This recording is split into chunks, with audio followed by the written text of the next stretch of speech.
Hi friends, எல்லாருமே எப்படி இருக்கீங்க? இன்னைக்கு வீடியோல நம்ம பார்க்க போறது, நீங்க விரும்பிய நபர் ஒரே நாள்ல உங்களை தேடி வரக்கூடிய ரொம்ப ரொம்ப பவர்ஃபுல்லான ஒரு டேயை பத்தி நம்ம பார்க்க போறோம். அந்த டே வந்து பாத்தீங்கன்னா நாளைக்கு, அதாவது மகாலய அமாவாசை கூடவே வந்து பாத்தீங்கன்னா சூரிய கிரகணம் ஒண்ணா வந்துட்டு இருக்கு. ஆக்சுவலி எனக்கு கோல்டு, ஸோ என் வாய்ஸ் அதனால தான் இப்படி இருக்கு. ஸோ தப்பா எடுத்துக்காதீங்க. நான் சொல்ற கான்செப்டை உங்களுக்கு சிம்பிளா புரிய வைக்க ட்ரை பண்றேன். ஆக்சுவலி வந்து பாத்தீங்கன்னா இந்த பிரபஞ்ச சக்தி வந்து பூமியில அதிகமா இருக்கக்கூடிய நாட்கள் அப்படின்னு வந்து பாத்தீங்கன்னா அது எப்ப அப்படின்னு கேட்டீங்கன்னா இந்த கிரகண நேரங்கள் தான். சூரிய கிரகணம், சந்திர கிரகணம் வரக்கூடிய நேரங்கள், அதே போல மலை உச்சி, அதே போல வந்து பாத்தீங்கன்னா இந்த நிலவுல சூரியன்ல மாற்றம் ஏற்படக்கூடிய அமாவாசை பௌர்ணமி, இது கூட தான் வந்து பாத்தீங்கன்னா பூமியில அதிகப்படியான இந்த மின்காந்த அலைகள் அதிகமா இருக்கும். இந்த நேரத்துல நம்மளோட மனசை வந்து பாத்தீங்கன்னா ஒருநிலைப்படுத்துறது ரொம்ப ரொம்ப கஷ்டமான ஒரு விஷயமும் கூட. ஆனா இந்த நேரத்துல நீங்க மனசை ஒருநிலைப்படுத்துனீங்க அப்படின்னா நீங்க விரும்பினதை அடைய முடியும். நீங்க யாராவது ஒரு நபரை பிரிஞ்சு ரொம்ப ஃபீல் பண்ணிட்டு இருக்கிறீங்க அப்படின்னு நீங்க நினைச்சீங்கன்னா இந்த நாள்ல அவங்கள உங்க லைஃப்ல கொண்டு வரதுக்கு அதை எப்படி யூஸ் பண்ணணும் அப்படிங்கிறத நான் உங்களுக்கு சொல்லிடுறேன். முதல்ல டைமிங் என்னன்னு சொல்லிடுறேன். நாளைக்கு, அதாவது 2/10/2024 சூரிய கிரகணம் இருக்கு. இன்னைக்கு தான் வந்து பாத்தீங்கன்னா மகாலய அமாவாசையும் கூட. சூரிய கிரகணம் நம்ம இந்தியாவில் தெரியாது. ஸோ இந்தியாவில் தெரியல அப்படிங்கறதுக்காக அந்த ஒரு விஷயம் இல்லை அப்படின்னு ஆயிராது. ஏன்னா இருக்கிறது ஒரே ஒரு சூரியன் தான், அதோட சக்தி நம்ம உலகம் முழுக்க விழுகதா செய்யுமே. அதனால வந்து பாத்தீங்கன்னா அந்த சக்தியை கண்டிப்பா அது நமக்கு இருக்கோ. நம்ம இந்திய நேரத்தைப்படி நான் கணக்கெடுத்து உங்களுக்கு கொடுக்குறேன். அந்த நேரத்தில் பண்ணிங்கன்னா கண்டிப்பாக உங்களுக்கு அதோட பவர் உங்களாலே உணரவும் முடியும். இந்த ரசமணிலாம் வச்சிருப்பாங்க தெரியுங்களா, அந்த மாதிரி யாராவது கிட்ட இருந்தா நாளைக்கு நான் சொல்லக்கூடிய நேரத்தில் ஜஸ்ட் உங்கள் உச்சந்தாலையில் அது வச்சாவே தெரியும். அது வைப்ரேட் ஆகிறது, லைட்டாக கரண்ட் பாஸ் ஆகிறது உங்களால் உணர முடியுமே.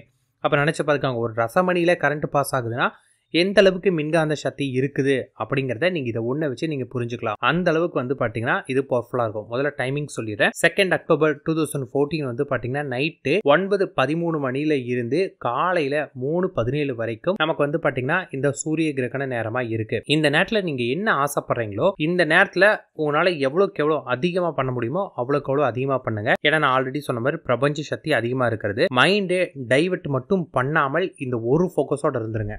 ஏகாந்த கொண்டு இந்த நாளில் ஒரு நெகட்டிவான தாட்டுக்கோ நெகட்டிவான விஷயங்களுக்கோ, இந்த மொபைல் பார்க்கறது, டிவி பார்க்கறது, அன்வான்டா ஃப்ரெண்ட்ஸுங்கிட்ட பேசுறதெல்லாம் நிறுத்திக்கிட்டு உங்களுக்கு தேவையானதுல ஃபோக்கஸ் பண்ணுங்க. தேவையானதுல ஃபோக்கஸ் பண்றது எப்படி அப்படின்னு கேட்டீங்கன்னா உணர்வு பூர்வமா பண்ணணும். பிரபஞ்சமும் நம்மளும் பேசிக்கொள்ளக்கூடிய ஒரே மொழி என்ன அப்படின்னு கேட்டீங்கன்னா அது உணர்வுகள் மட்டும்தான். நம்மளோட உணர்வுகள் மட்டும்தான் பிரபஞ்சத்துக்கு புரியுமே. நீங்க சந்தோஷமான ஒரு உணர்வை கொடுத்தீங்கன்னா பிரபஞ்சம் அந்த சந்தோஷத்தை உங்களுக்கு 100 மடங்கு திருப்பி தரும். இதுவே நீங்க சோகமான ஒரு உணர்வை கொடுத்தீங்கன்னா பிரபஞ்சம் உங்களுக்கு அந்த சோகத்தை உங்களுக்கு 100 மடங்கு திருப்பி கொடுக்கும். அதனால உங்களுக்கு என்ன உணர்வு வேணும் அப்படிங்கிறத முடிவு பண்ணிக்கோங்க. இப்ப நீங்க ஒரு குறிப்பிட்ட நபர் உங்களோட வாழ்க்கையில வரணும் அப்படின்னு நீங்க நினைக்கிறீங்கன்னா அந்த நபரும் நீங்களும் ஒன்னா சந்தோஷமா இருக்கிற ஒரு ஃபீலை கொண்டு வாங்க. அப்படி இருந்தீங்க அப்படின்னா அந்த நபர் வந்து பாத்தீங்கன்னா அது 100 மடங்கா உங்களுக்கு திருப்பி அந்த சந்தோஷமான ஃபீல் உங்களுக்கு கிடைக்க ஆரம்பிக்கும்.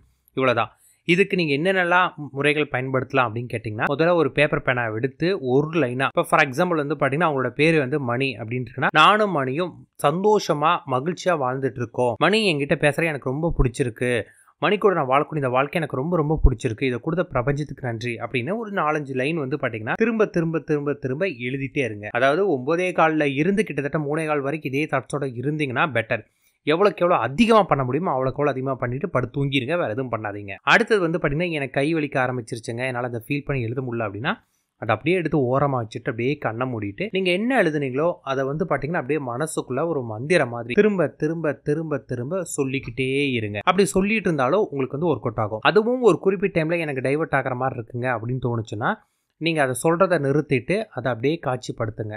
நீங்கள் யாருக்காக பண்ணீங்களோ அவங்களும் நீங்களும் ஒன்றா சந்தோஷமாக இருக்கிறீங்க அப்படின்னு நினைக்க ஆரம்பிங்க. ஜஸ்ட் சந்தோஷம் அப்படின்னு வாய் வார்த்தையாக நினைக்காம அந்த ஃபீலோட பண்ணும். நீங்கள் விஷுவல் பண்ணுறீங்க அப்படிங்கிற பட்சத்தில் அதில் வந்து சில எமோஷனல்ஸை கலக்க ஆரம்பிங்க. ஏதாவது ஒரு நம்ம 5 சென்ஸ்ன்னு சொல்லிடல, அதில் என்னென்ன சென்ஸ் ஆட் பண்ண முடியுமோ அதில் ஆட் பண்ணுங்க. ஃபார் எக்ஸாம்பிள் நீங்களும் அவங்களும் சந்தோஷமாக இருக்கீங்கன்னா உங்கள் கையை நீங்கள் தொடுற மாதிரி, அப்போ அந்த கையை தொடக்கூடிய அந்த டச் ஃபீல் அப்படியே உணர்ற மாதிரி ஃபீல் பண்ணுங்க. அடுத்தது அந்த டைமில் அப்படியே காற்று உங்கள் மேலே அப்படியே மெதுவாக அப்படியே கிராஸ் பண்ணி படுற மாதிரி அந்த காற்றோட ஃபீலை படுற மாதிரி பாருங்க. அடுத்தது வந்து பார்த்தீங்கன்னா அங்கே ஏதாவது ஒரு பூவோட ஸ்மெல் உங்களுக்கு வர மாதிரி, இல்லை ஏதாவது ஸ்நாக்ஸ் சாப்பிட்ற மாதிரி அந்த ஸ்மெல் வர மாதிரி, உங்கள் காதுக்கு நல்லா மைல்டான ஒரு சாங்ஸ் வர மாதிரி, அவங்க பேசக்கூடிய வார்த்தை உங்கள் காதில் அப்படியே அழகாக கேட்குற மாதிரி, இந்த மாதிரி என்னென்ன சவுண்ட்ஸ் இல்லை என்னென்ன விஷயங்கள் இந்த 5 சென்ஸ் உங்களால் ஆட் பண்ண முடியுமோ அதை பண்ணுங்க. இதைவே ரிப்பீட்டபிளாக பண்ணிட்டு இருங்க. இதை நீங்கள் எந்த அளவுக்கு பண்ணுறீங்களோ அந்த அளவுக்கு ஹைலி இம்பாக்டடாக உங்களுக்கு ரிசல்ட் கிடைக்க ஆரம்பிக்கும். இந்த நாளை மட்டும் மிஸ் பண்ணிடாதீங்க. லா ஆஃப் அட்ராக்ஷன் எவ்வளவு பவர்ஃபுல் அப்படிங்கிறத இந்த ஒரு நாளில் நீங்கள் தெரிஞ்சுப்பீங்க. ப்ராப்பராக இந்த நாளை யூட்டிலைஸ் பண்ணீங்க அப்படின்னா கண்டிப்பாக உங்களுக்கு நடக்கும். எக்காரணத்தை கொண்டு இதை தவற விடாதீங்க. நான் ஆல்ரெடியே வந்து பார்த்தீங்கன்னா இந்த மின்காந்த சக்தினா என்ன, பிரபஞ்சம் எப்படி வேலை செய்யுது, இதை பற்றி நிறைய வீடியோவில் சொன்னனால தான் அது எல்லாத்தையுமே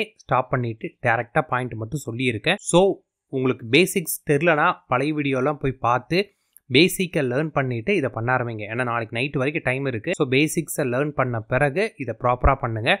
நிச்சயமாக உங்களுக்கு கிடைக்கும், நடக்கும். நீங்கள் நினச்சதை அடைவீங்க. முழு நம்பிக்கையோட உணர்வுபூர்வமாக உங்களை நீங்கள் நம்பி பண்ணுங்க. அதான் ரொம்ப ரொம்ப முக்கியம். அந்த நம்பிக்கைக்கான பலனை நீங்கள் அனுபவிப்பீங்க. அண்ட் ஒன் மோர் திங், அவங்க உங்கள் லைஃப்பில் வேணும் அப்படின்னா அவங்கள பற்றி நல்லபடியாக நினைக்க ஆரம்பிங்க. கண்டிப்பாக அவங்கள பற்றி தப்பாக நினைக்காதீங்க. அவங்கள நீங்கள் தப்பாக நினச்சிங்க அப்படின்னா அது உங்களை விட்டு பிரிக்க தான் ஆரம்பிக்கும். அதனால் நல்ல விஷயங்கள் மட்டும் நினைங்க. உங்கள் மேலே என்னென்ன தவறுகள் இருக்கோ அது எல்லாத்தையும் மாற்றிடுங்க. பிகாஸ் ஒருத்தவங்க உங்களை விட்டு போயிருக்காங்க அப்படின்னா நீங்கள் அவங்க திரும்பி வேணும் அப்படின்னு நீங்கள் நினைக்கிறீங்கன்னா கண்டிப்பாக உங்கள் மேலே தவறு இருக்குன்னு தான் அர்த்தம். பிகாஸ் அவங்க லவ் கொடுத்துட்டு போயிருக்காங்க. அதனால தான் நீங்கள் ஸ்டில் அவங்கள திங்க் பண்ணிட்டு இருக்கிறீங்க. அதனால என்ன பண்ணுறீங்கன்னு கேட்டிங்கன்னா அவங்கள நல்லவங்க நினைங்க. நீங்கள் பண்ண தவிர உணர ஆரம்பிங்க. இல்லை அவன் என்னை ஏமாற்றிட்டான், துரோகம் பண்ணிட்டான் நினச்சிட்டு இருந்தீங்கன்னா கண்டிப்பாக அவங்க உங்கள் லைஃப்பில் கிடைக்க மாட்டாங்க. இதை மறக்காதீங்க. நிறைய பேர் பண்ணக்கூடிய பெரிய தப்பு இதுதான். அதை மாற்றிக்கோங்க. All the best friends.